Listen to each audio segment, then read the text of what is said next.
লিখিতভাবে কিংবা মৌখিকভাবে জমা হলে থানা এফআইআর গ্রহণ করতে বাধ্য, এটাই আইনের নির্দেশ। কিন্তু এটা হয় না। এরকম একটি ঘটনায় উচ্চ আদালতে প্রতিকারের জন্য দ্বারস্থ হয়েছেন বনমালীপুরের বাসিন্দা রত্না রায়।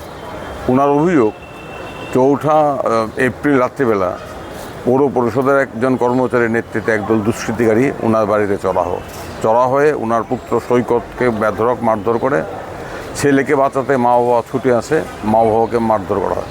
তারপর এই দুষ্কৃতী দল ভদ্রমহিলার ছেলেকে জোর করে পূর্ব আগরতলা থানায় তুলে নিয়ে যায়। সেখানে তার উপর অত্যাচার চালানো হয়, এমনকি তার গোপন অঙ্গেও আঘাত করা হয় এই রবীন্দ্রনাথ ঘোষের নেতৃত্বে দুষ্কৃতিকারীরা। এই বিষয়ে রত্না রায় মহিলা থানায়, পূর্ব আগরতলা মহিলা থানায় বিগত 6 এপ্রিল লিখিত অভিযোগ দায়ের করেন এফআইআর গ্রহণ করার জন্য, মামলা শুরু করার জন্য। কিন্তু মহিলা থানা লিখিত অভিযোগের ভিত্তিতে এফআইআর নেয়নি। ভদ্রমহিলা পরবর্তী সময়ে পশ্চিম ত্রিপুরা জেলা পুলিশ সুপারের কাছে যান সুবিচার চেয়ে আইন অনুযায়ী।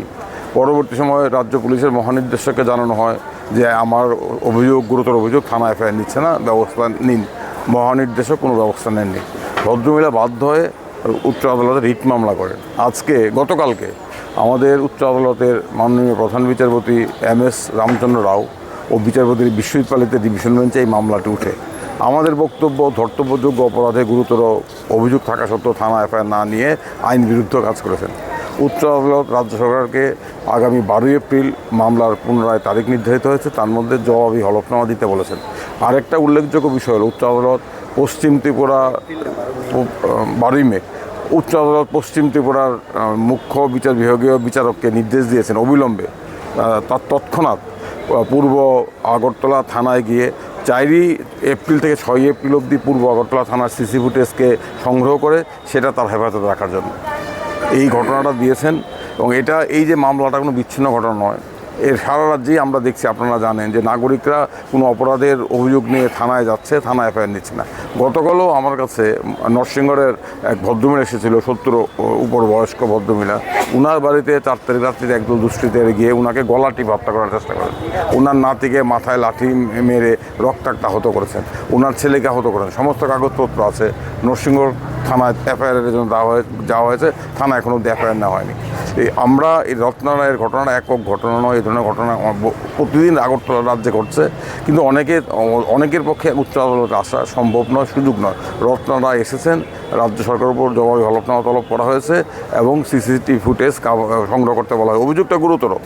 পৌর পরিষদের জন্য কর্মচারী কি রবীন্দ্রনাথ ঘোষ তার নাম, উনি রত্না রায়ের বাড়ি থেকে কনস্ট্রাকশন চলছিল, সেই কনস্ট্রাকশন পৌর পরিষদের টাস্ক ফোর্স দিয়ে মৌখিক নির্দেশে বন্ধ রাখা হয়েছে।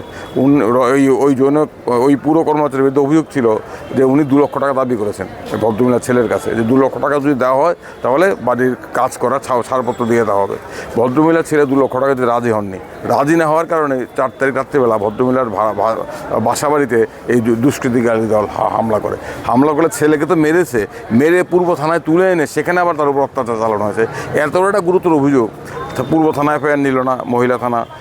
জেলা শাসককে, পুলিশ সুপারকে জানানো হলো, পুলিশ সুপার কোনো ব্যবস্থা নিলেন না। পুলিশের মহানির্দেশককে জানানো হলো, পুলিশের মহানির্দেশক কোনো ব্যবস্থা নিলেন না। তাই ভদ্রমহিলা আদালত এসেছেন। এখন আমরা দেখছি আদালত কী করেন, আমরা দেখব। এই ধরনের ঘটনা প্রতিনিয়তই রাজ্যে ঘটছে এবং তার বিরুদ্ধে নাগরিকরা হেনস্থা হচ্ছেন। এবং থানাগুলোর, আমরা থানার বাবুদের, বড় বাবুদের অনেক সময় কথা বলি আপনারা কেন এফআইআর নেন না, তাদের বক্তব্য, স্যার আমরা কী করে এফআইআর নেব, উপর থেকে চাপ আছে পুলিশের হেডকোয়ার্টার থেকে যাতে অপরাধের সংখ্যা কমিয়ে দেখানো হয়। তাহলে আমরা বাধ্য, আমরা এফআইআর নিতে পারি না। এই সংস্কৃতি রাজ্যে চলছে, এতে কিন্তু নাগরিকরা হেনস্থা হচ্ছেন। 12 মে মামলার পরবর্তী তারিখ 12 মের মধ্যে রাজ্য সরকারকে জবাবে হলফনামা দিতে বলা হয়েছে। এবং ইতিমধ্যে কালকেই আমাদের chief judicial magistrate West Tripura পূর্ব আগরতলা থানার 4 এপ্রিল থেকে 6 এপ্রিলের সিসি ফুটেজ সিল করেছেন, প্রকিউর করেছেন, করে ওনার কাস্টডিতে রেখে দিয়েছেন।